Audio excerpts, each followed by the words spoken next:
السلام علیکم to all, دس از ثنا احمد۔ امید ہے آپ سب لوگ خیریت سے ہوں گے۔ الحمدللہ آپ لوگ کی دعاؤں سے میں بھی خیریت کے ساتھ ہوں اور ایک اور ڈیلی بلاگ کے ساتھ حاضر خدمت۔ جی ناظرین و حاضرین، ہمیں ہر لمحے چونکہ آپ کو معلوم ہے اللہ تعالیٰ کا شکر ادا کرنا ہے، تو یہ اتنی شدت کی گرمی ہو رہی ہے، باہر دھول چلی ہوئی ہے اور ہم گھروں میں بیٹھے ہوئے ہیں۔ الحمدللہ گھر ٹھنڈے ہیں، تو ہمیں ہر حال میں اللہ تعالیٰ کا شکر ادا کرنا ہے،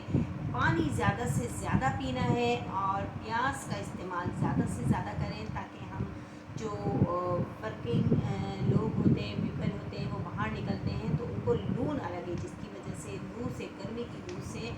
گرمی کا بخار چڑھ جاتا ہے۔ تو ہمیں ان تمام باتوں کو مد نظر رکھتے ہوئے پانی کا استعمال زیادہ کریں اور لیمو پانی بنا کر زیادہ سے زیادہ پئیں، اور چیا سیڈ جو ہوتے ہیں وہ بھی زیادہ سے زیادہ اپنے پانی میں شامل کر لیں اور اس کو پئیں، جس کو تخم ملنگا کہتے ہیں۔ تو یہ بھی گرمی کو مارتا ہے، ٹھنڈک پہنچاتا ہے۔ اور تربوز کا استعمال زیادہ سے زیادہ کریں۔ تربوز پر اگر آپ نمک چھڑک کر کھائیں گے تو اس کی افادیت میں بہت زیادہ افادیت کا حامل ہوگا۔ تو یہ تھوڑی سی باتیں تھیں جو مجھے معلوم تھی، میں نے آپ تک پہنچائیں۔ یہ بھی صدقہ جاریہ ہے اور امید ہے آپ لوگ بھی اس چیز کو آگے فارورڈ کریں گے۔ اور جزاک اللہ فار سبسکرائبنگ می، اور کامنٹس کریں، مجھے زیادہ سے زیادہ کامنٹس بھیجیں جس چیز کی آپ کو معلومات نہ ہو، اور وہ اگر مجھ تک پہنچے وہ بات اور میرے پاس معلومات ہوگی، میں ضرور آپ تک وہ بات کنوے کروں گی انشاءاللہ تعالیٰ۔ تو یہاں میں ایک چھوٹا سا آپ کو حدیث آپ کے سامنے پیش کروں گی، ایک چھوٹا سا واقعہ ہے حضور پاک صلی اللہ علیہ وآلہ وسلم کی زندگی کا، کہ حضور پاک صلی اللہ علیہ وآلہ وسلم ایک بار تقریر فرما رہے تھے کہ صحابہ کرام کی محفل میں بیٹھے ہوئے تھے، آپ صلی اللہ علیہ وآلہ وسلم تقریر فرما رہے تھے۔ حضور کی جو باتیں ہیں وہ دلوں کے میل کچیل کو دور کر دیتی ہیں۔ جب ہم حضور پاک صلی اللہ علیہ وآلہ وسلم، ظاہر ہے ہمیں تو وہ شرف حاصل نہیں ہوا، ہم تو اس دور میں نہیں تھے کہ نبی پاک صلی اللہ علیہ وآلہ وسلم کی محفلوں میں شریک ہوتے، جس طریقے سے صحابہ کرام کو جو فضیلت، جو برکت ملی ہے۔ تو جو حضور پاک صلی اللہ علیہ وآلہ وسلم کے اگر ہم ابھی بھی واقعات سنتے ہیں، پڑھتے ہیں، کتابیں پڑھتے ہیں، تو ہمارے دلوں میں جو دوسروں کے خلاف میل کچیل بھر جاتا ہے، غیبت، چغلی، برائی جو دلوں میں ہماری پکی جڑیں پکڑ لی ہیں، تو وہ ایک دم دور ہو جاتی ہیں۔ سبحان اللہ، خالی ہماری واقعات پڑھنے سے یہ ہو جاتا ہے، لیکن جو نبی پاک صلی اللہ علیہ وسلم کے ساتھ تشریف فرما رہے ہیں تو ان کے کیا کہنے، ان کی کیا اوقات اور ان کی کیا اہمیت و برکت، سبحان اللہ۔ تو ایک مرتبہ کا واقعہ یہی ہے کہ ایک مرتبہ حضور پاک صلی اللہ علیہ وآلہ وسلم تقریر فرما رہے تھے اور صحابہ کرام کی محفل براجمان تھی، اور آپ صلی اللہ علیہ وآلہ وسلم کی باتیں دلوں میں اترتی جا رہی تھیں کہ وہیں ایک شخص آ کر بیٹھا اور وہ زار و قطار رونے لگا، بے تحاشا رونے لگا۔ جی ہاں ناظرین و حاضرین، وہ شخص آیا، آپ صلی اللہ علیہ وسلم کی اس نے محفل جوائن کی اور اچانک اس نے رونا شروع کر دیا۔ تو آپ صلی اللہ علیہ وآلہ وسلم کی وہ گفتگو سنتا جاتا اور بے تحاشا روتا جاتا۔ آپ صلی اللہ علیہ وآلہ وسلم کی بھی ساری توجہ اس شخص کے پاس ہو گئی، اس شخص کے پاس چلی گئی۔ تو آپ صلی اللہ علیہ وآلہ وسلم کو بڑی حیرانی ہوئی کہ وہ کیوں رو رہا ہے۔ آپ صلی اللہ علیہ وآلہ وسلم نے ارشاد فرمایا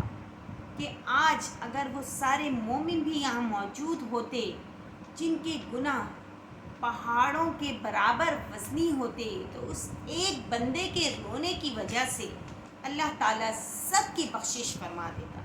سبحان اللہ۔ آپ صلی اللہ علیہ وآلہ وسلم نے فرمایا کہ یہ رویا ہے تو اس کے رونے پر فرشتے بھی روئے ہیں، اللہ اکبر، اور فرشتے دعا کر رہے ہیں کہ اے اللہ، یہ جو نہیں روتے نا، ان کے حق میں ان کی سفارش قبول فرما لے، جو تیری بارگاہ میں روتے ہیں، سربت سجود ہوتے ہیں، زار و قطار روتے ہیں، جو تیری بارگاہ میں آتے ہیں، تیری حبیب کی محفل میں بیٹھ کر ان کی باتیں سن کر جو روتے ہیں، ان کے طفیل ان سب کی بھی دعاؤں کو قبول فرما لے، ان سب کی بھی بخشش فرما دے جو اس وقت اس محفل میں موجود نہیں ہوتے۔ اللہ اکبر ناظرین و حاضرین، یہ بہت بڑی، بہت پتے کی بات ہے، اس میں ایک بہت خوبصورت میسیج چھپا ہوا ہے۔ یہی میسیج ہے کہ آپ صلی اللہ علیہ وآلہ وسلم کے جو واقعات ہیں، جو باتیں ہیں، جو انداز بیاں ہے، وہ اتنا حسین اور اتنا خوبصورت ہے کہ انسان کتنا بھی ظالم کیوں نہ ہو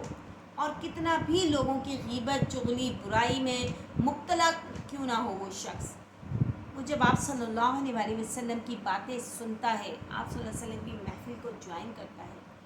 تو پھر اس کے دل سے وہ تمام میل کچیل جو اس نے دوسروں کے لیے اپنے دل میں بغض بھرا ہوا ہے، وہ ختم ہوتا جاتا ہے، اور پھر وہ ایک نیو بورن بیبی کی طرح اس محفل سے اٹھتا ہے، اور وہ اس شخص کے رونے کی وجہ سے اللہ تعالیٰ، حضور پاک صلی اللہ علیہ وسلم فرما رہے کہ اس شخص کے رونے کی وجہ سے اللہ تعالیٰ نے اس محفل میں موجود تمام لوگوں کی بخشش کرا دی۔ سبحان اللہ ناظرین و حاضرین، یہ ایک بہت بڑی، بہت اہمیت کی حامل بات ہے کہ آپ صلی اللہ علیہ وآلہ وسلم کی محفل میں جائیں۔ محفل کیا ہے آپ صلی اللہ علیہ وسلم کی؟ جہاں میلاد شریف ہو رہا، جہاں دینی باتیں ہو رہی ہوں، وہاں آپ صلی اللہ علیہ وآلہ وسلم کی باتیں ہو رہی ہوں، تو وہاں ضرور تشریف لے جائیں اور دل میں تصور کیجئے آپ صلی اللہ علیہ وسلم کے واقعات کا، ان کی سیرت کا، ان کے کردار کا، تو آپ کا دل بے تحاشا رونے لگے گا، اور یہی رونا اللہ تعالیٰ کو بہت زیادہ پسند ہے۔ سبحان اللہ، اجازت دیجیے، کل ایک اور نئے بلاگ کے ساتھ حاضر